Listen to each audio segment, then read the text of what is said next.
The gathering of evidence phase. This is the longest phase in the VA claim process. It used to be over 170 days. The VA has made huge improvements. Now it's running about 100 days. There are some things that can make it take longer. I'm going to discuss those things.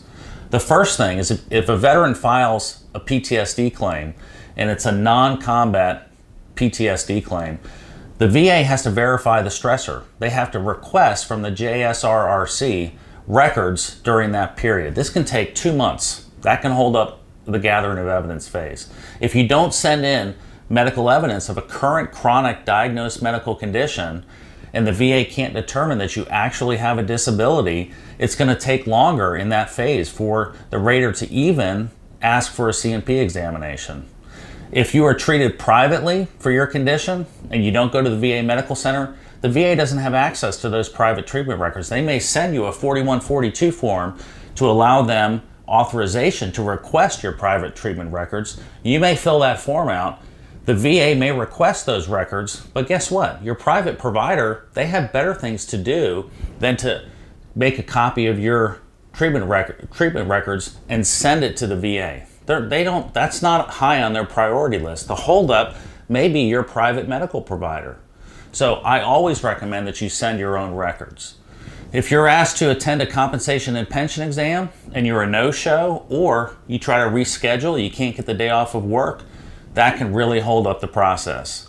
So if you're a first-time filer, also, the VA the regional office doesn't even have your service treatment records. They have to request your service treatment records, and if you served before 1994 and you're a first-time filer, your records may not be digitized.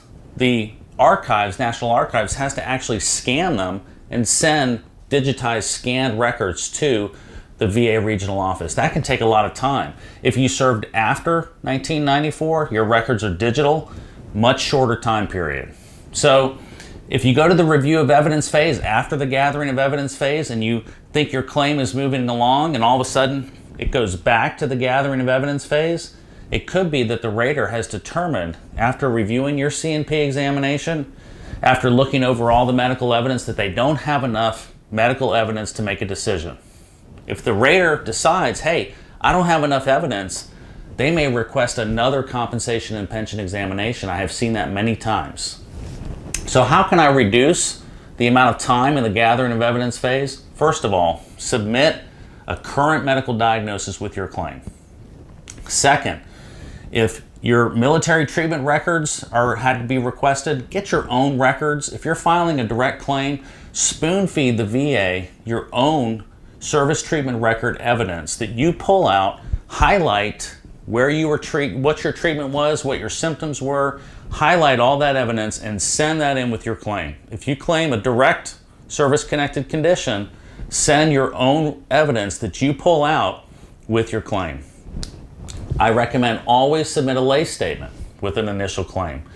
That establishes that you have a current chronic disability, establishes that it causes a loss of function, establishes your level of disability, that your condition is rateable. So make sure you always send a lay statement in with your claim. Finally, don't miss your C&P examination. Take that day off of work, whatever you have to do not miss your C&P examination. Don't try to reschedule it, just show up. Promise you it will speed things up for you. You'll get a decision faster. It will take less time in the gathering of evidence phase. So these are the things that can hold it up, and those are some things that can help speed it up. If you're a veteran and you want help developing medical evidence to reduce the gathering of evidence phase, please look us up at VetComp and Penn Medical Consulting.